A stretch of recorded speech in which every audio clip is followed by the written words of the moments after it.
Well, welcome to the Holy Land and this biblical site of the Lion's Gate here. We're going to be doing a walking tour from the Lion's Gate, which is on the eastern side of the Old City. We're going to be walking through the Old City. We're going to be walking partly on the Via Dolorosa. We're going to see many shops, many exciting things along the way. You're going to experience the culture, so we invite you to join us on this walking tour from the Lion's Gate up to the Jaffa Gate, which is on the upper part of the city. So going to be a really special video. We invite you to join us on this special walking tour from the Lion's Gate up to the Jaffa Gate.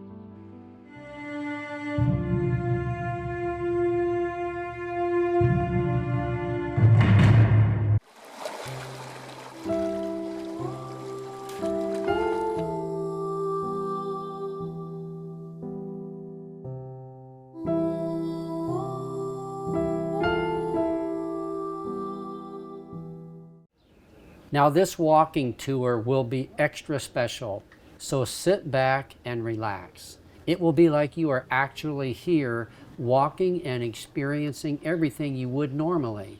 It will be the next best thing to being here in person.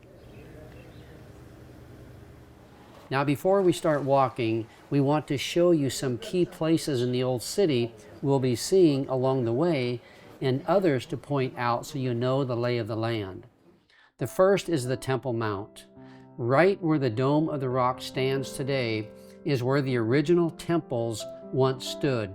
Absolutely amazing. We have done several videos of this, so if you want to see more, you can do this. Next is the Antonia Fortress. This was built to control what happened on the Temple Mount and for defense purposes. It began in the Hasmonean period, and then Herod the Great expanded it later. The next is the Western Wall.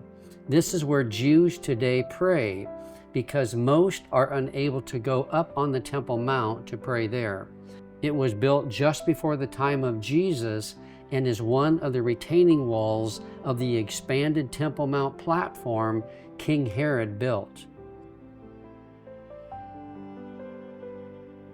The pools of Bethesda is where Christ healed a lame man who went to these pools for 38 long years before being healed.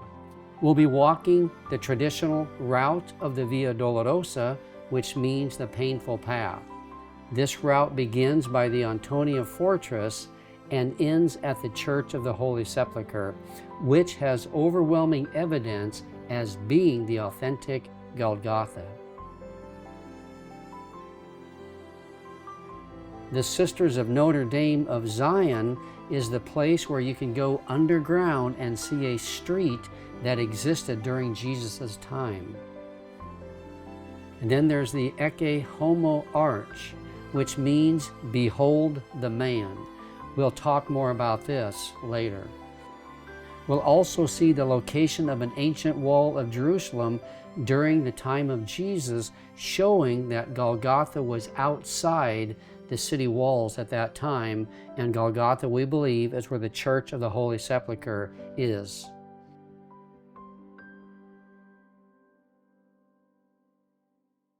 Currently, Old City Jerusalem is divided into 4 quarters or parts. At the heart of the city is the Temple Mount. The Jewish temples once stood right where the Dome of the Rock is today. The 4 quarters of the city are the Muslim quarter, the Jewish quarter, the Armenian quarter, and the Christian quarter.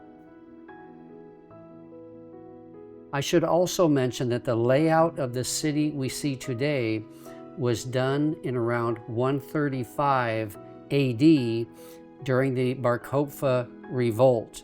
So it was changed somewhat, and we'll see the evidence of this as we go along in the video. So are you ready? Let's go ahead now and explore this amazing route and see part of the most amazing and holy city in the world. Now the Lion's Gate is so named because it has 4 small stone lions carved above.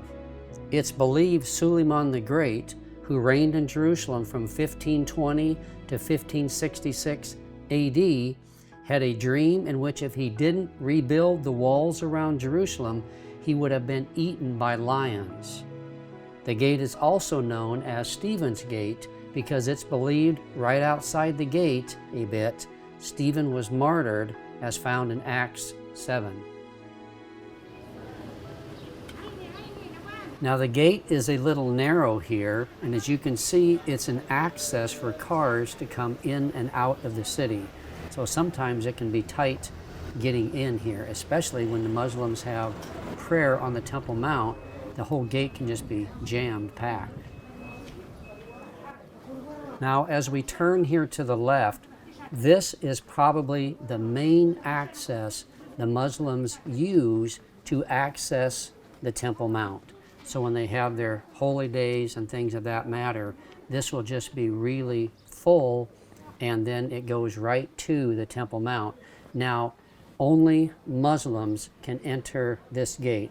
Jews cannot, Christians cannot, no one else. You have to be a verified Muslim to enter this gate.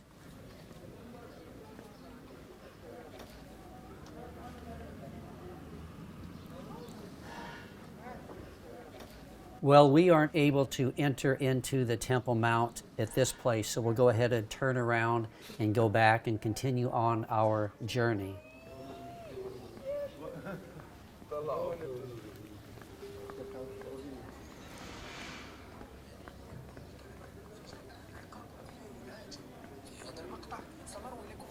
Okay, so now we're back at the gate where we just came in. We're going to go ahead and turn and now head towards the Via Dolorosa and see some sights along the way.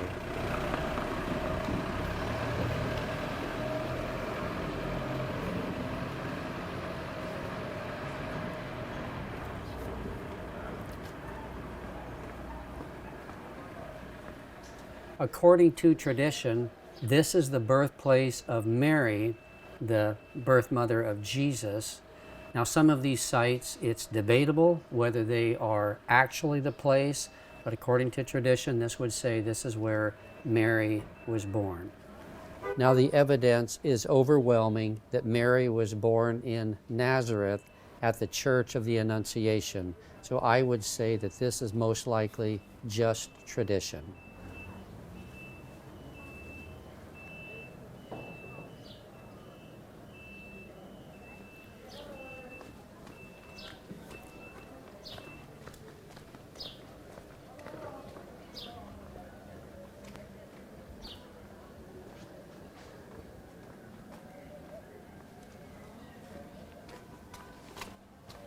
This is the entrance to the pools of Bethesda.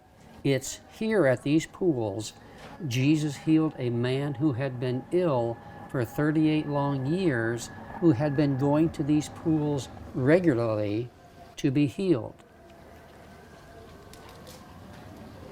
The Church of St. Anne is also located here.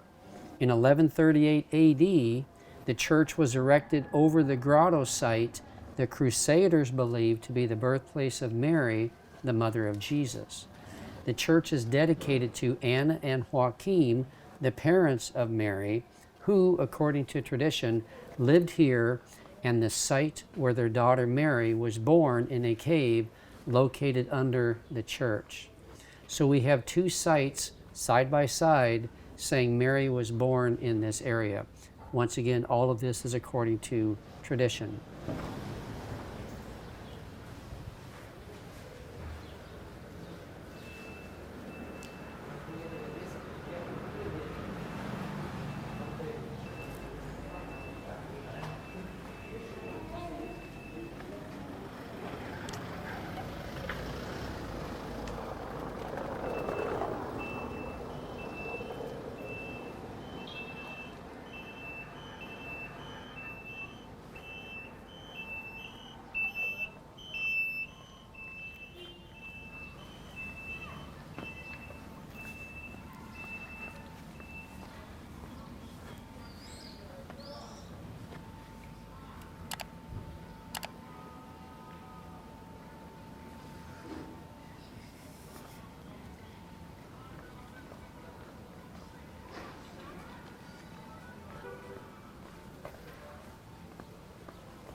اه.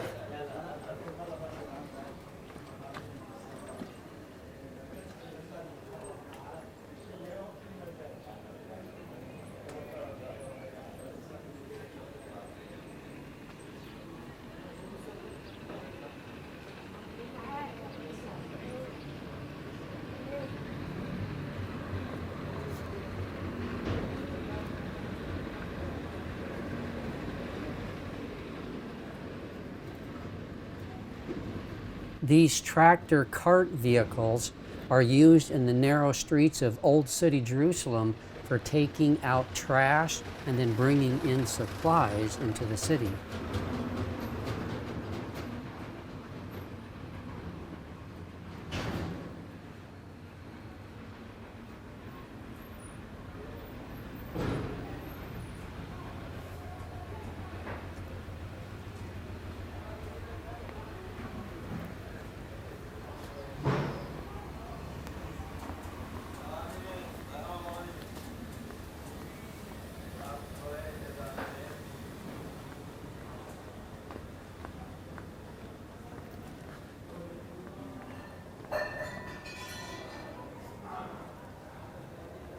This here is another access for the Muslims only to go onto the Temple Mount platform.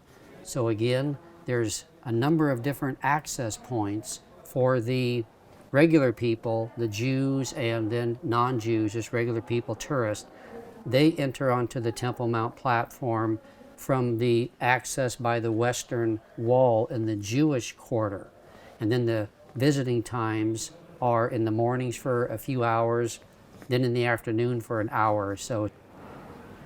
Very restricted, the Temple Mount, for visitors and for Jews, but Muslims can access it at any time through various different access points.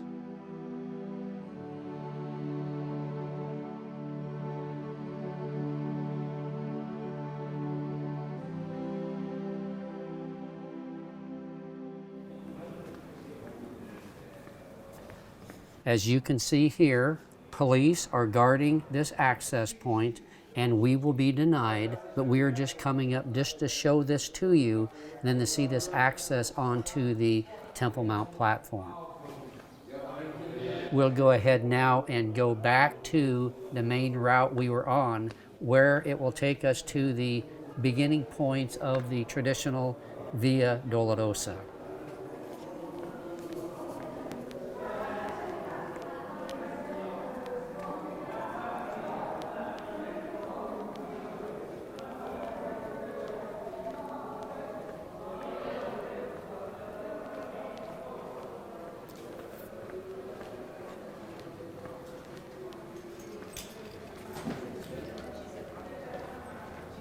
Now we're on the main street headed west towards the Via Dolorosa path.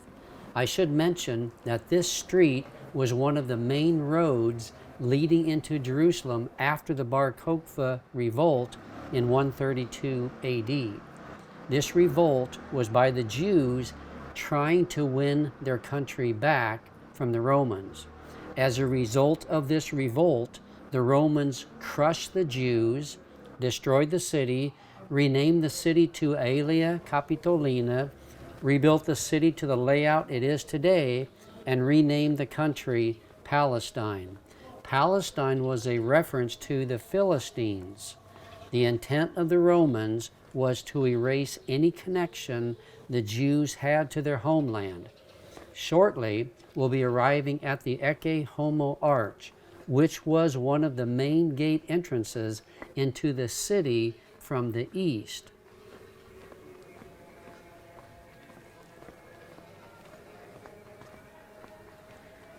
We're now approaching the beginning of the traditional Via Dolorosa path. As we walk along it, we'll point out the different sites. The route has 14 stations, which are referred to as the Stations of the Cross. The route follows the traditional 14 stations of the cross, beginning at the Antonia Fortress, where Christians have traditionally believed Pilate condemned Jesus to death. and ending at the Church of the Holy Sepulchre. 9 of the stations are along the Via Dolorosa path, and 5 are inside the church, which is where Golgotha was. All the stations, except those inside the Church of the Holy Sepulchre, are marked by round disc. Over the years, the traditional Via Dolorosa route has changed. The route most people follow today was established by the Crusaders around 1200 AD. Another route is growing in popularity, and it begins at Pilate's Palace and ends at the Church of the Holy Sepulchre. Historical and archaeological evidence overwhelmingly support the Church of the Holy Sepulchre as the authentic site of Golgotha. We have done videos about this if you'd like to examine the evidence.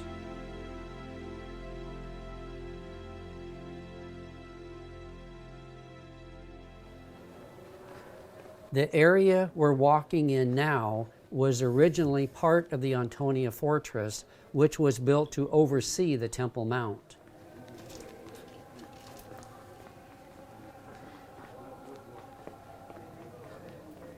Two markers mark the first station. One is right here, and the other is just a bit ahead of us on the left. Station 1 marks where it's believed Christ was tried and condemned to death by crucifixion.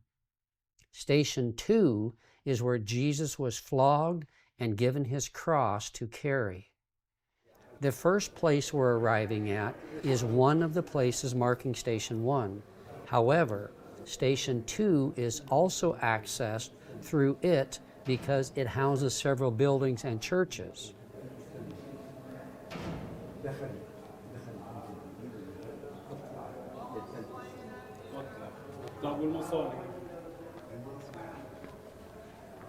Then just up ahead of us is another site marking Station 1.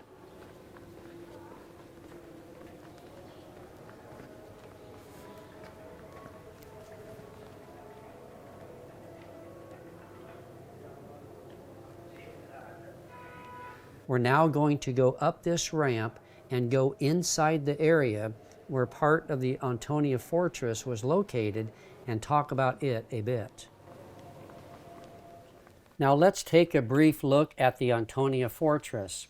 It is now a Muslim elementary school. The Antonia Fortress was rebuilt by the Romans right beside the Temple Mount to oversee and provide military force in case of riots and uprisings by the Jews. Some believe it was here that Jesus was condemned and therefore would be the beginning point of the Via Dolorosa.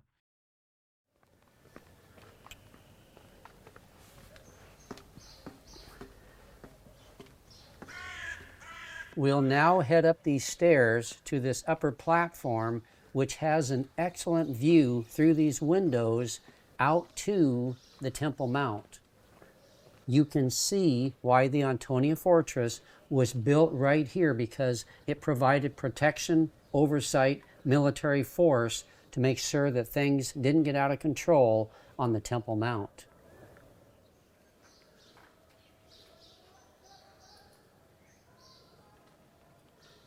Okay, well now let's continue on our way on the Via Dolorosa, seeing some sights as we go along here.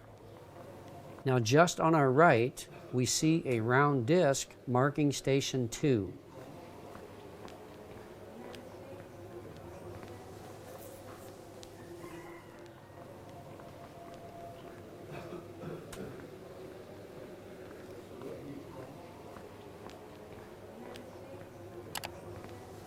Again, all of this area was part of the original Antonia Fortress.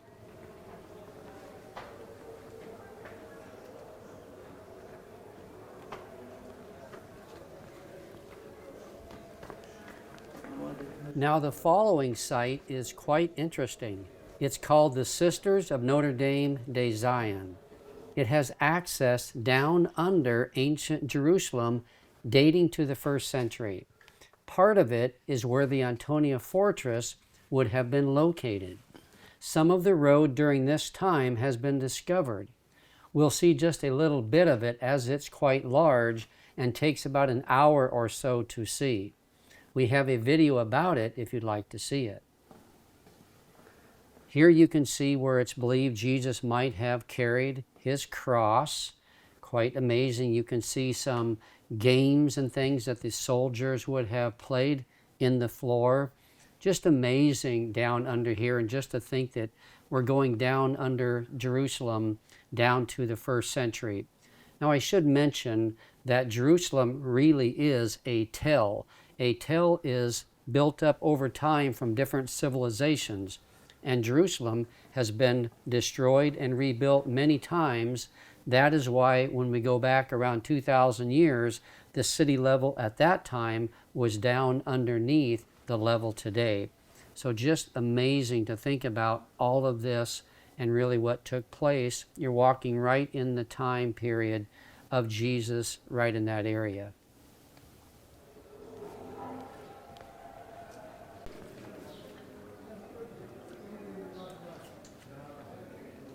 We are now walking under Ecce Homo Arch, which means, behold the man. For centuries, Christians believed the arch was the place where Pontius Pilate displayed Jesus, beaten, crowned with thorns, and clothed in a purple robe, to a hostile Jerusalem crowd with the words, behold the man, Ecce Homo, in Latin. However, archaeology now reveals the arch stood at the entrance to a great plaza constructed by the Roman Emperor Hadrian when he rebuilt Jerusalem in 135 AD, a century after Jesus was crucified. Large sections of the plaza remain under the Via Dolorosa and adjacent buildings. The one that can be seen from the street is the remains of the center arch. The two smaller arches can be seen by entering other buildings. Here we'll enter into one of these buildings, which is part of the Sisters of Zion convent we were just in when we were down underneath the city's streets. Here we're looking through the glass at the northern arch of Hadrian's archway. The center arch would be to the right of this one just a little bit. Here you can see images of what the archway looked like.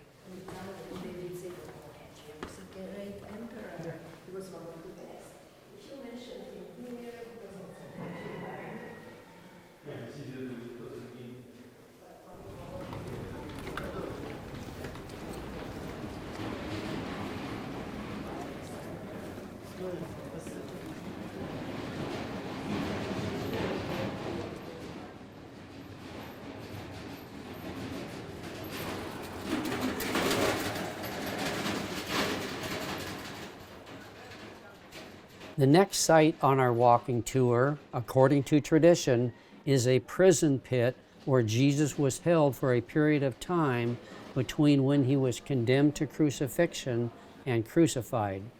The prison is quite a ways underground. We'll go ahead and take a look at it. It's really quite impressive.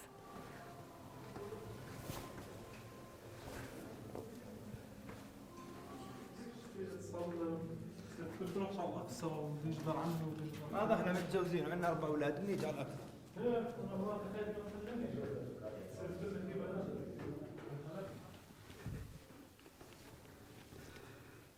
You can see we're just going down and down and down, and this is quite a ways underground here.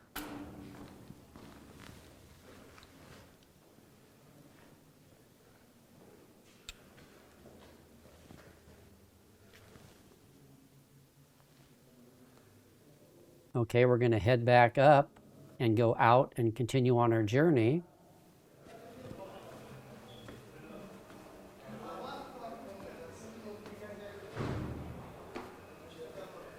Okay, well that was interesting. We'll now continue on the Via Dolorosa path and see more amazing things.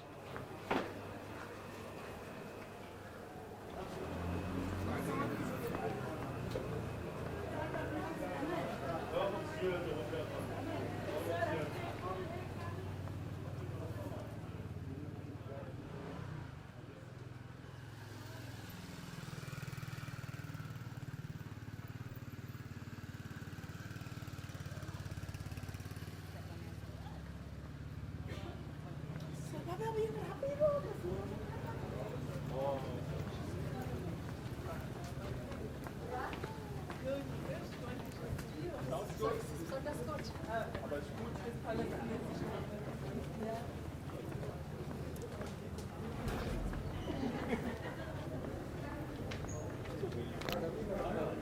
next station of the cross we'll see is number 3.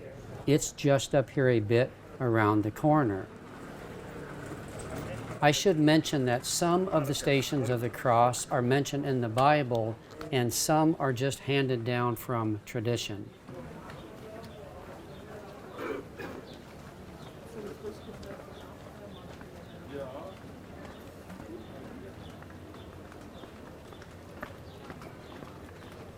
We're now going to come to a busy intersection where 2 streets meet. We're going to take a left and then be walking on it and seeing some of these stations of the cross along the way.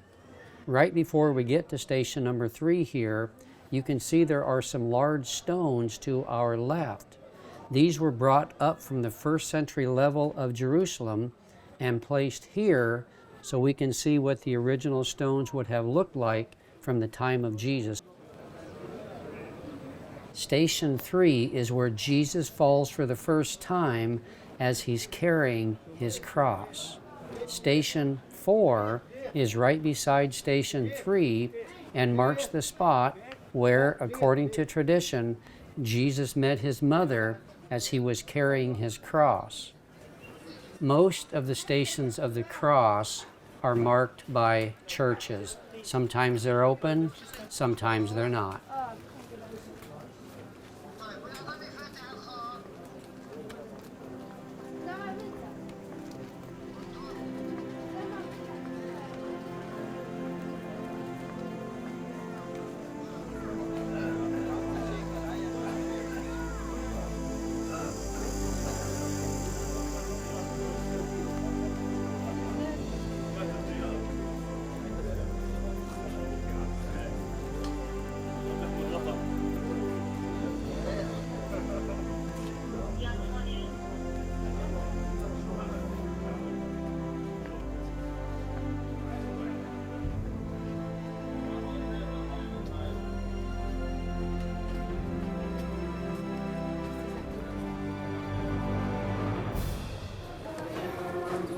Well, here we've actually met up with a group walking the Via Dolorosa, so we'll just kind of trail behind them.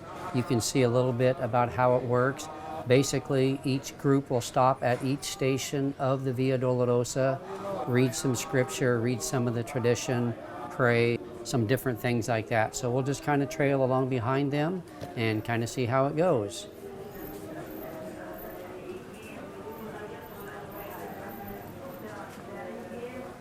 Depending on the kind of group, some groups will sing as they walk the Via Dolorosa, as this group ahead of us is doing.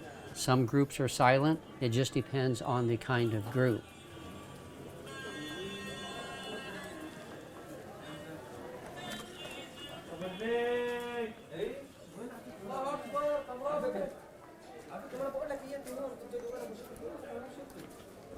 Station 5 marks the place where Simon of Cyrene takes Christ's cross and carries it for him.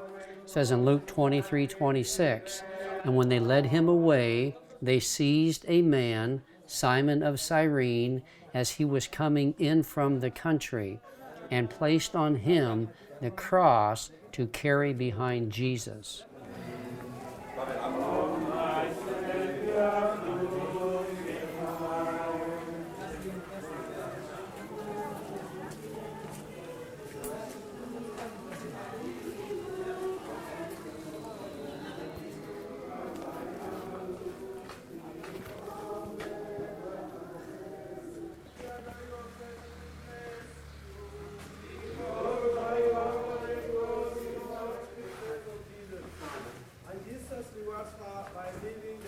We are now arriving at Station 6 of the Via Dolorosa.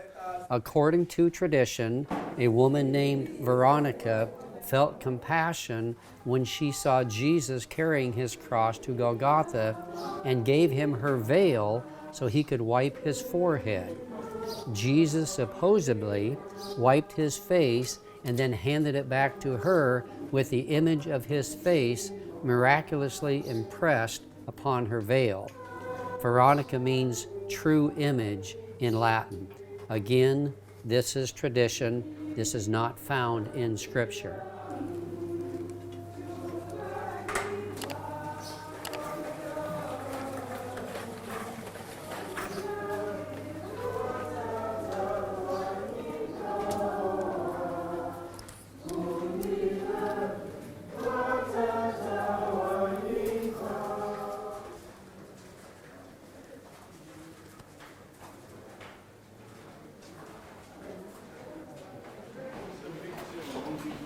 We are now at an interesting place. It's believed that part of the ancient wall of Jerusalem from the time of Christ is right here. From this point, one would leave the city and be outside the city walls. Golgotha was outside the city walls at the time of Christ, and Scripture is clear that Christ was crucified outside the city. So this would be consistent with what the Bible says. So from this point on, we would be outside the city walls during the time of Christ.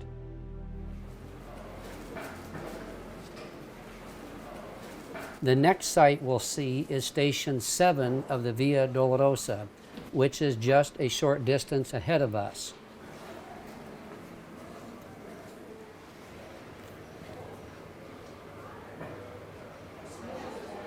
At this station, according to tradition, Jesus falls the second time.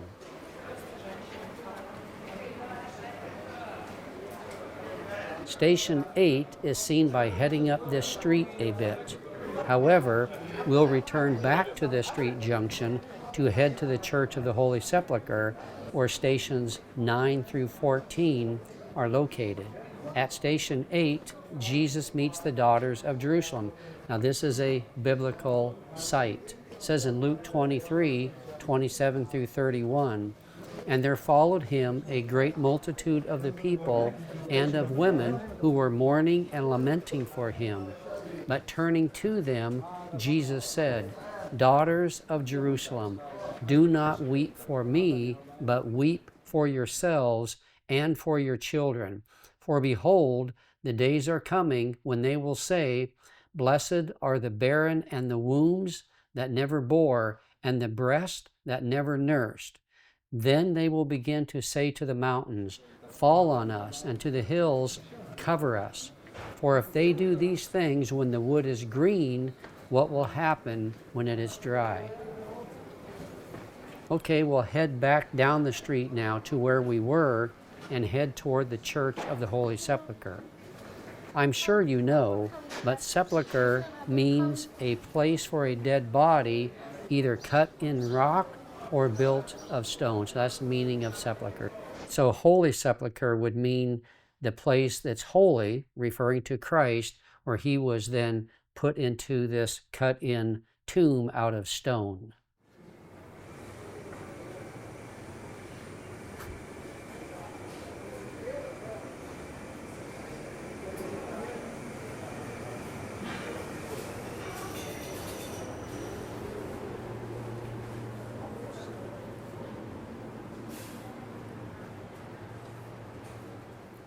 We are now walking on what would have been the Cardo Maximus.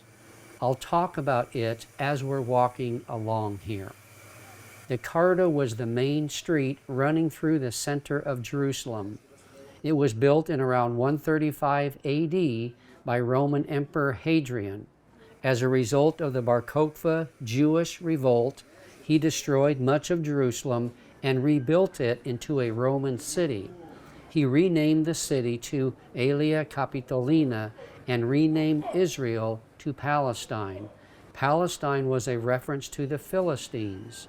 The Romans intended to erase any connection the Jews had to their homeland. That's why they renamed these places. The Cardo was a paved, 22.5-meter wide north-south boulevard. It was huge, and it ran the whole length of Jerusalem. It was lined with shops and vendors. Over the place where Golgotha was, which the early Christians venerated, Hadrian built a temple in honor of Jupiter and Aphrodite. Hadrian designed the layout of the Cardo to run right beside this temple, so worship of these false gods could be easily done. Much of the layout of the city Hadrian built remains to this day. When Constantine became emperor of Rome in around 314 AD, he later then tore down Hadrian's temple and built the Church of the Holy Sepulchre over it. The Cardo then ran right beside the church, which is still the case today.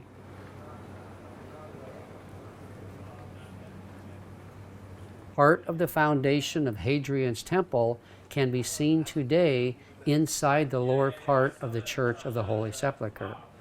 Also, very reputable eyewitnesses like Eusebius and Jerome testify to these events and these buildings. This, along with overwhelming evidence, points to the Church of the Holy Sepulchre as the authentic site of Golgotha. Part of the Cardo has been excavated and can still be seen.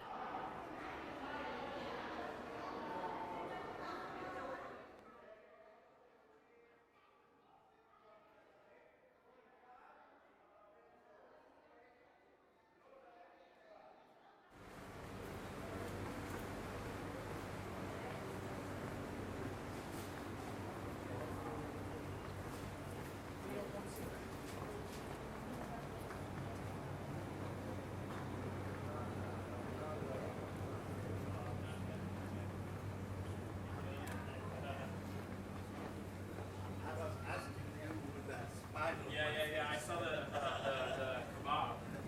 That was amazing. We are now at an extremely important place on the Cardo that we have been walking along here.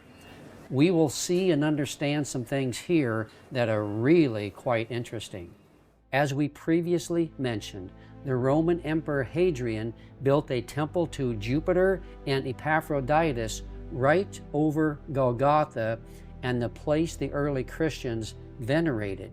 He also designed the Cardo to run right by this place because it was the center of worship for Hadrian's New Jerusalem he renamed Aelia Capitolina. Right here at this very spot is where you would turn off the Cardo and go up to the temple he built. So right here and at this very spot, behind this metal door was part of the access leading up to these temples. Today the access is not public. However, this is the exact spot. Of course, it was much bigger during its original time of usage, but this is really quite amazing. Later, when Constantine tore down Hadrian's temple and built the Church of the Holy Sepulchre over it, this very spot is also where you would turn off the Cardo and go up to Golgotha, which was where the Church of the Holy Sepulchre was as well, built over and venerating Golgotha. Later, the Muslims destroyed the Church of the Holy Sepulchre, and the Crusaders rebuilt it again in around 1200 AD. However, they changed the entrance so you now enter the side of the church instead directly from the Cardo.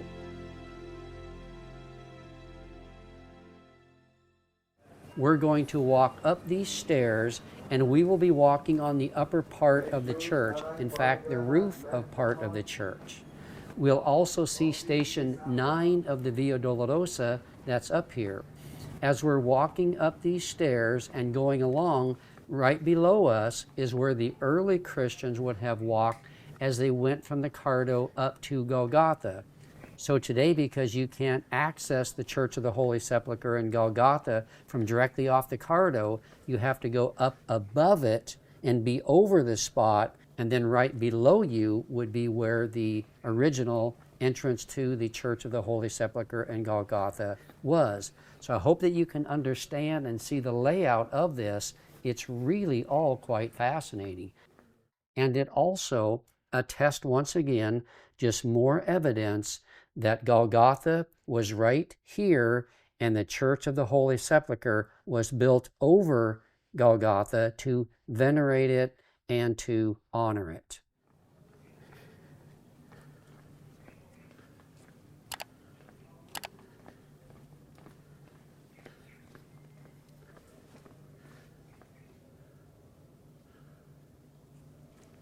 We're now arriving at station 9 of the Via Dolorosa.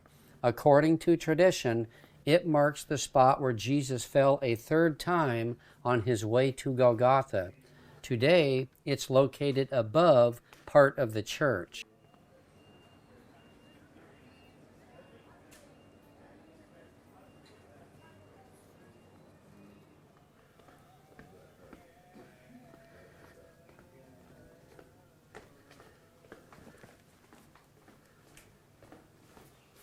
So we're going to continue on here. We're going to take a left, and this will put us on the upper part of the church.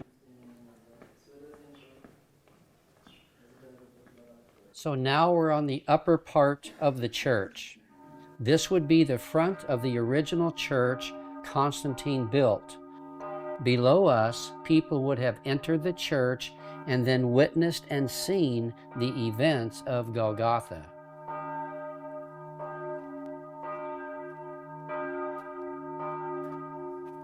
So now we're going to leave this upper area. We're going to go back through this green door and go back the way that we came.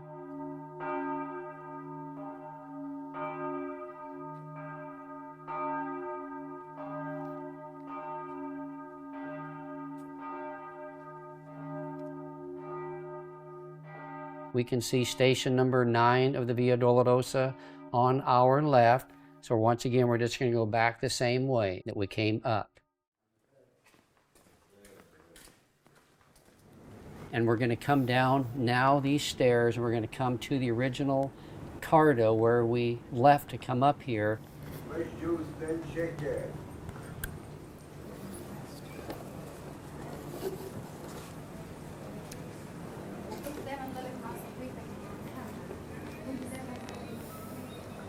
Now we're back on the Cardo, and to our right would be the Church of the Holy Sepulchre.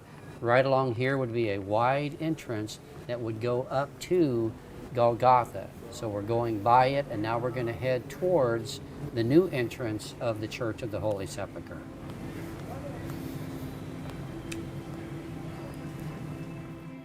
So here you can see in this map of where we were and how we went up on top of the church from the Cardo, and then how we went back to the starting place of the Cardo.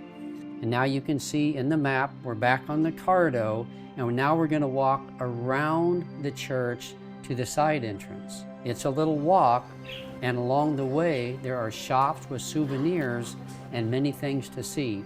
So enjoy the sights and sounds as we walk along here.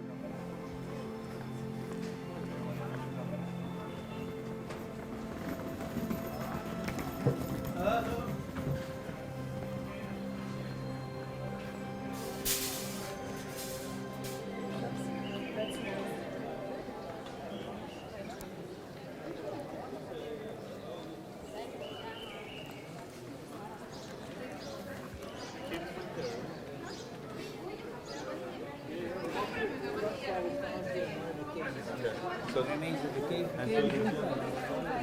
will begin actually about 400-500 meters from here. Where we actually took the car, we have to go a little bit and that's the beginning.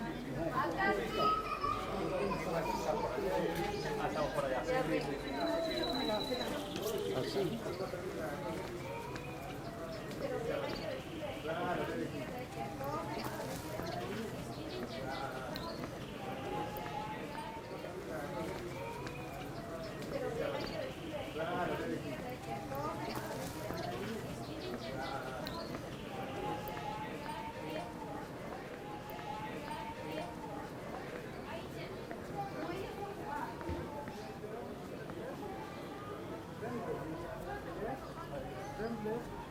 Keep going to station number 7.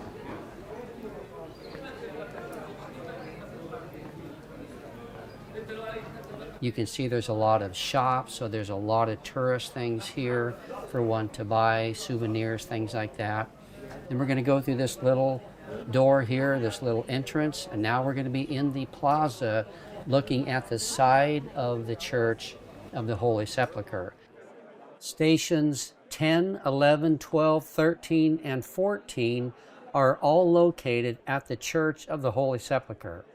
Station 10, however, is accessed from outside the Church of the Holy Sepulchre. You can go up these stairs, and there's this glass casing. There's this little chapel here, and so it's housed in this spot.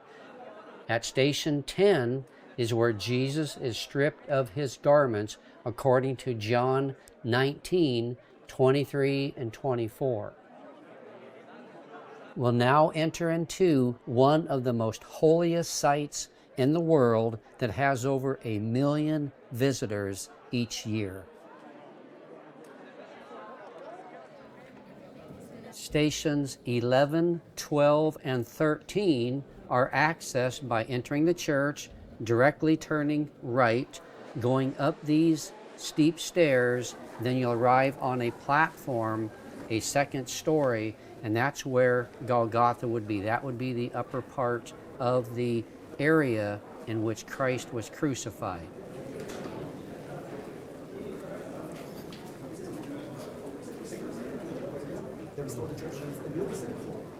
Here one would be on the mound where Christ was crucified. We are now arriving at station number 11. This is where Jesus arrives at Golgotha and is nailed to the cross.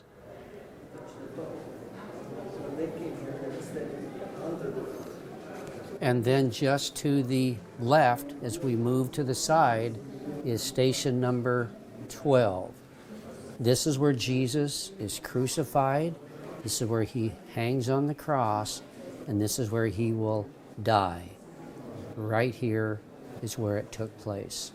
The evidence is so overwhelming that this is the authentic place. Now, under this table is an actual hole that has been preserved that goes down to the actual rock that was Golgotha, where the cross was placed, and you can reach your hand down inside it.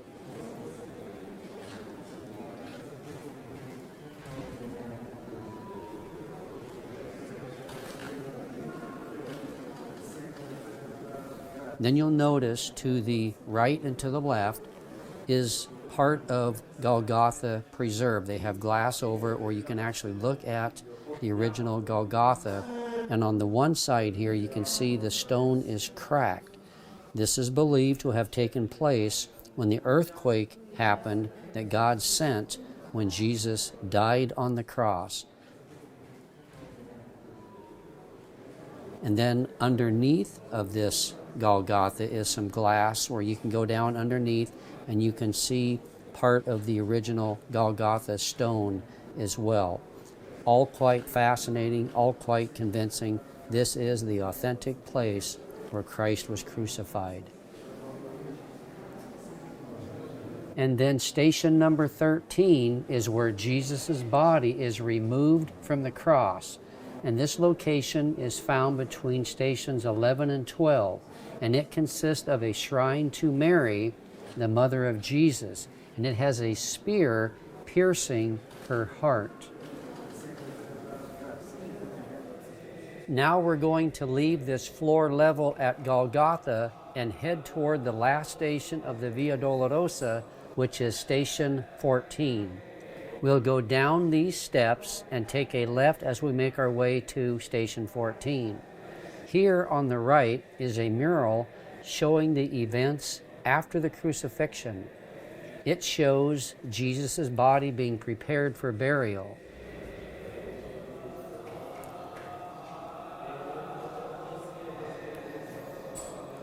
To our left is a large slab of rock marking this spot. The rock is not original, but was placed here in past years to mark the spot.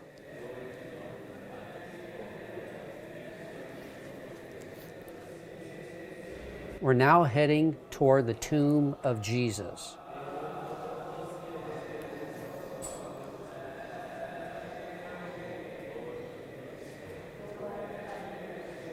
It's housed inside this unique edicule. The outside scaffolding supports it to protect it from possible earthquakes. It looks nothing like the original tomb because the original tomb has been destroyed over the past 2,000 years several times. And now it's housed in this protective building. Today you can see it's under the large rotunda of the church. We'll now enter into the tomb.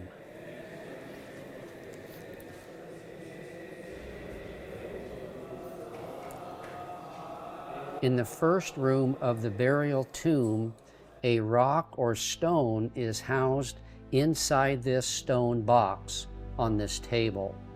It's believed to be part of the original stone that was rolled to seal the tomb. This first room is also called the angel chamber. Now we'll enter the second room of the burial tomb. Most of the original items have been destroyed, so most of what we are seeing today are just replacements. However, what's fascinating is that part of the original rock from the tomb has been preserved here. This means the tomb was underground, just like Scripture says. To the right is a bench marking the spot where the body of Jesus would have been laid. Again, this is station 14 of the Via Dolorosa, where Jesus was buried and then rose from the dead. Absolutely amazing. You can see many adornments that have been placed here over the years. I should mention that recent archaeology confirms that this is the actual tomb of Jesus. Okay, let's head out now and continue on our journey. Now we'll be leaving the Church of the Holy Sepulchre, and we're going to be making our way to Jaffa Gate. Once again, our tour is from the Lion's Gate to the Jaffa Gate.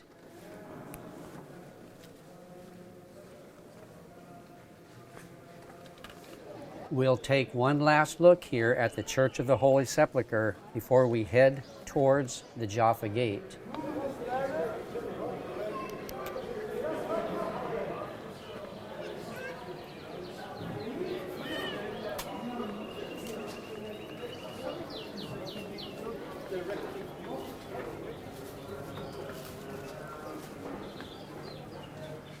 Now, as we head to the Jaffa Gate, we're going to be walking through what would have been the Plaza Hadrian built by the false god temple.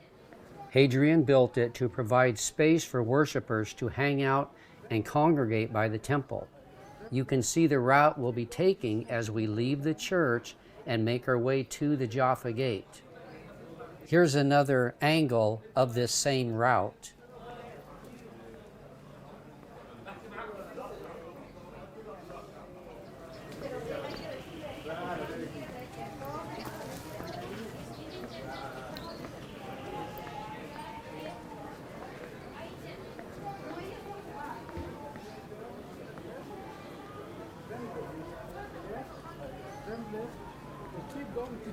So again, there was this large plaza, and it was for people to congregate around as they were by this false god temple Hadrian built. It was an open area plaza, and again, you can still see the atmosphere here today. You can see the openness of it.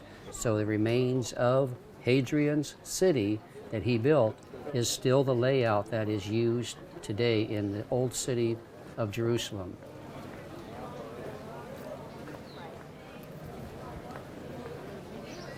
So Hadrian designed the false god temple to be the center of the new city he built, Aelia Capitolina.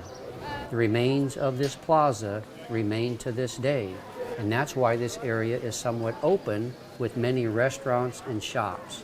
It was somewhat the same during Hadrian's time and afterward.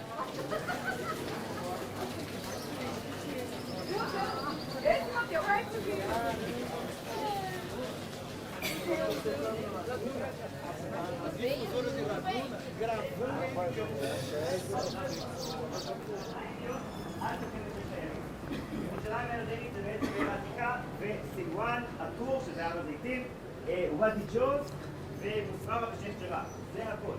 זה בעצם 5 שכונות קטנות סביב העיר העתיקה וזה הכל.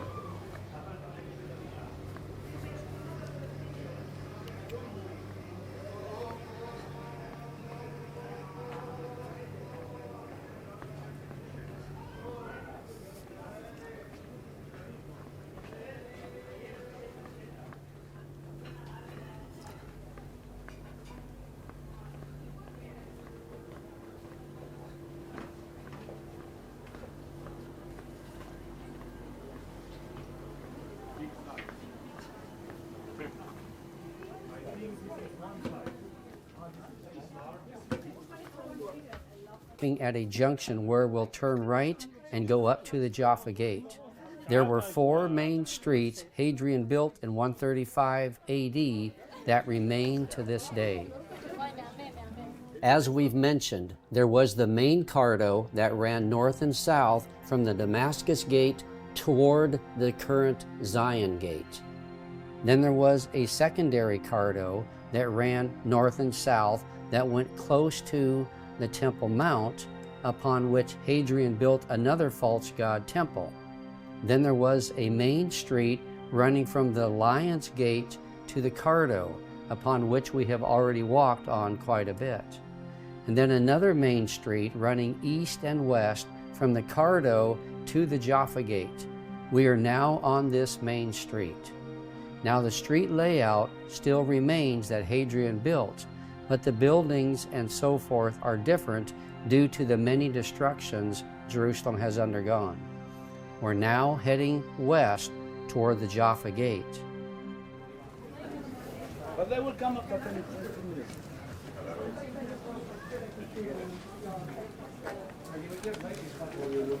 This is a main street, so sometimes it can get quite crowded. Sometimes people will be stopping to shop and look at things, and then things will kind of get backed up. But it's a main thoroughfare, so it has a lot of great places to shop. Just a great main street here running east and west in the old city of Jerusalem.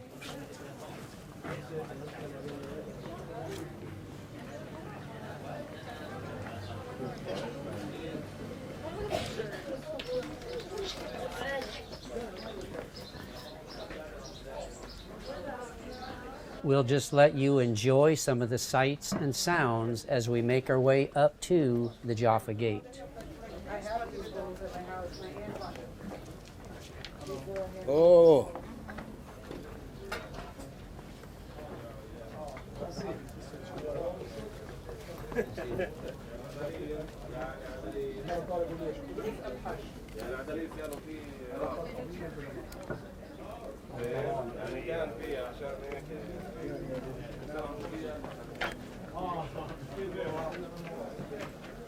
والله تشلها مني.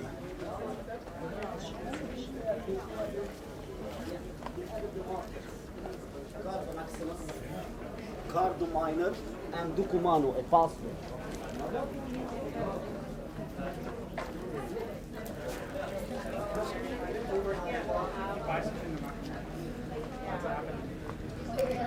We're now approaching an open area not far from the Jaffa Gate, which is just ahead of us. On the left is a very significant landmark, rich in history. It's known as the Tower of David or the Citadel of Jerusalem. It's an ancient fortress spanning over 2,000 years and a prominent landmark in the city.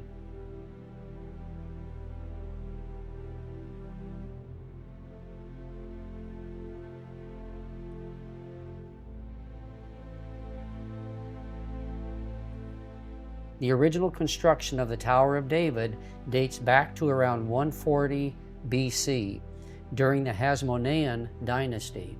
It was built to fortify the northern defenses of the city. However, the fortress has been destroyed and rebuilt several times throughout its history.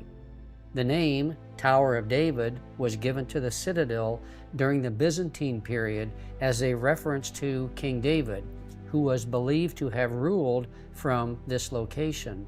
Despite its association with King David, there is no archaeological evidence linking him to the actual construction of the tower. Over the centuries, the site has served various purposes. It has been used as a military fortification, a royal palace, a prison, and even a residence for Ottoman governors. Today, it serves as a museum and cultural center known as the Tower of David Museum of the History of Jerusalem. It's worth a visit if you have the time. The buildings that stand today date to the Mamluk and Ottoman periods from around 1310 to 1541 AD. From its highest point, it has a great view of the old city. Here you can see the Temple Mount, the Dome of the Rock. Then as we pan over to our left, you can see the Church of the Holy Sepulchre. Great view up here, really, really special.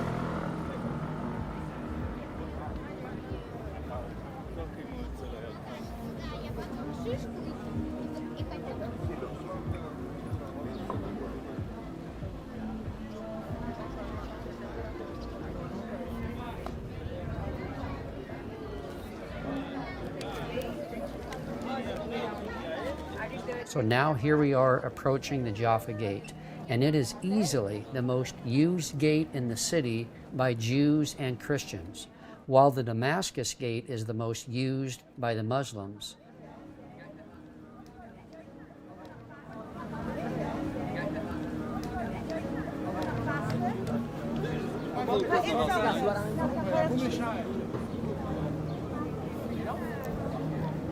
The Jaffa Gate was once walled in with an opening like the other gates. However, the Ottoman authorities opened it in 1898 to allow German Emperor Wilhelm II to enter the city triumphantly. The opening now allows cars to access the old city from the west.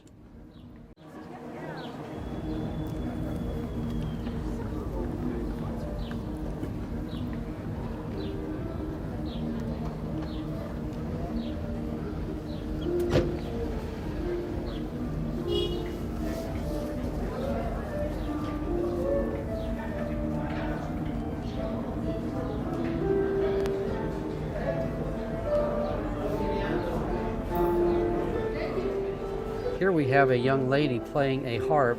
She's here quite regularly, really special.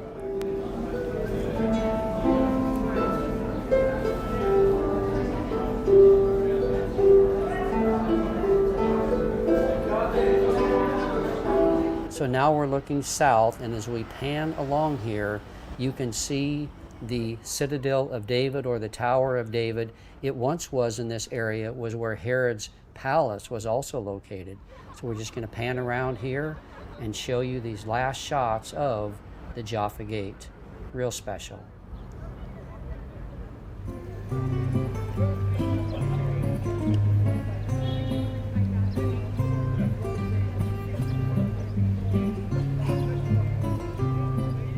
Well, we hope that you enjoyed this walking tour from the Lion's Gate up here to the Jaffa Gate, all of the sites along the way. Thank you for watching, and may God richly bless you.